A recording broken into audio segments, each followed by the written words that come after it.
right. Bob, can you tell me who my next contestant is? Oh, it's Susie Q. Susie Q.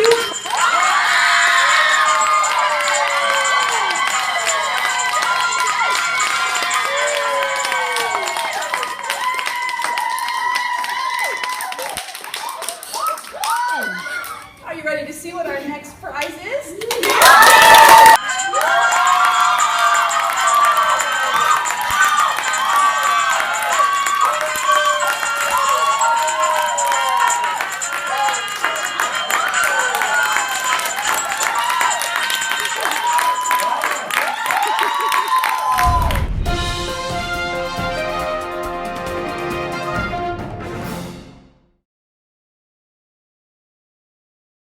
Interrupt this program with the latest breaking news. I'm standing here in front of Chestnut Hill Elementary School with word that there is an entire school filled with students who are eager and ready to take the PSSA test. Students across the country have been preparing for this test, but it appears that Chestnut Hill is in it to win it. I have many colleagues with me here on the scene to report this story as it unfolds. Mrs. Cousins, can you give us an update? Thank you, Mrs. Boyd. I am here with Mrs. Siemens. Mrs. Siemens, can you tell me why Chestnut Hill students are going to rock this test? Simple, Mrs. Cousins. The students at Chestnut Hill not only listen, show kindness, empathy, and respect, but they also have a good attitude and are the hardest workers in the Northern Hemisphere. Wonderful. That's right, Mrs. Siemens. I have seen success in each and every student, and now it's time to celebrate and recognize your individual strengths and use it to your advantage. Thank you, ladies. I'm getting word that we have live footage of kids doing things that can help with performance on the test. Reporter Vitron, is this true? Why, yes it is. I'm in a classroom now with Shelby from 5B. Shelby, can you tell me what you're doing that will help you with the test? Oh, that's easy. We're marking up the text. Marking up the text? What's that? That's easy. It's taking notes, highlighting, circling, and underlining important information. I thought marking up the text meant drawing all over the paper. That's not the marking up of the text we're talking about here. If you mark up the text correctly, it will help you understand what you read and answer the question correctly. You heard it here first, folks. Marking up the text is a great strategy to use to tackle tough text. Wait, was that alliteration? Sure was. Hello, this is Kristen Boyd. Yes? Okay. I'm getting word that there is serious strategies being used in 4A. We're going to go live with Mrs. Angelotti. As I'm looking around this room, it appears that there's not much to report on because it doesn't actually look like there's something going on. It almost appears as if the students are unambitious. Unambitious. What does that mean? I'm using my prefix knowledge to understand unambitious means not ambitious. So what does ambitious mean? Let me use my context clues to figure that out. The reporter said it appears nothing is going on. So unambitious must mean not active or working. Brooke, why are you staring blankly at that page?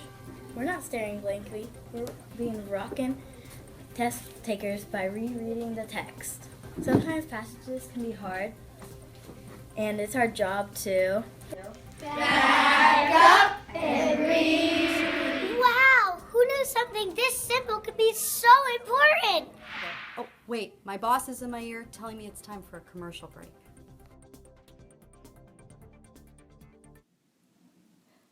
Are the thought of the PSSAs stressing you out?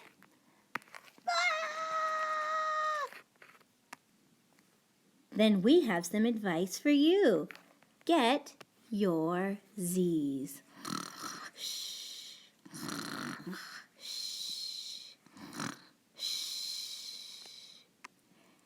A good night's sleep can turn you from this to this. Get your rest, kids. Hi, I'm Molly reporting from 3C.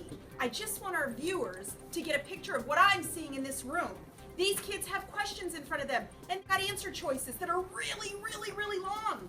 So I have to ask, what's the strategy for picking just one? Simple, Molly. Reading over answer choices can be overwhelming and confusing. Follow these simple steps and help you knock any test question out of the park. You can't hit your test. I was just using an idiom to add flavor to make what I was saying more interesting. You can do that in your writing too. Read the question and be sure to understand what the question is asking. One misread word can change everything, but if you reread, you'll be fine. Next step, read all the answer questions, maybe even a couple times. Get rid of the answers that you know for sure are not correct. Step 3, look for evidence in the text. Be sure it goes with what the question is asking. Pick your answer and be able to prove to yourself why it is correct.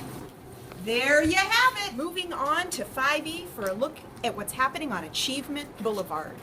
Molly, signing out. Hey girls. Hi. How you doing? Good. Well, I'm here today to talk about an important strategy used to answering those short answer questions. It's called RACE.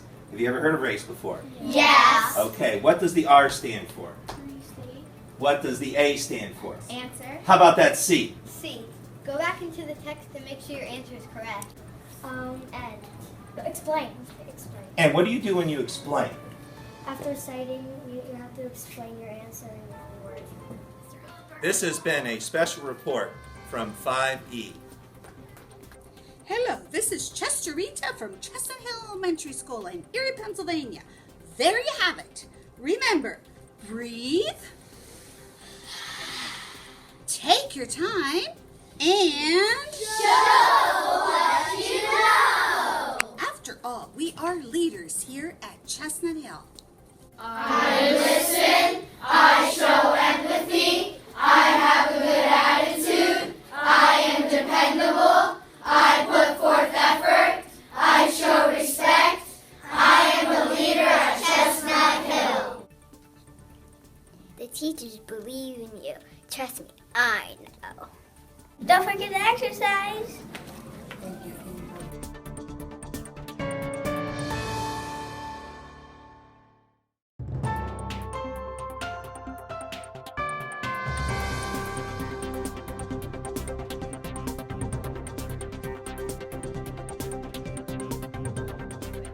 Now it's time to reach in that tool belt and use what you've been given since kindergarten and show the world what you're made of.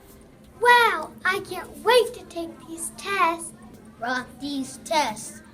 Good luck, 3rd, 4th, and 5th graders. This concludes our breaking news story, live from Chestnut Hill, Chester Studios. I'm Mrs. Boyd. Have a great day.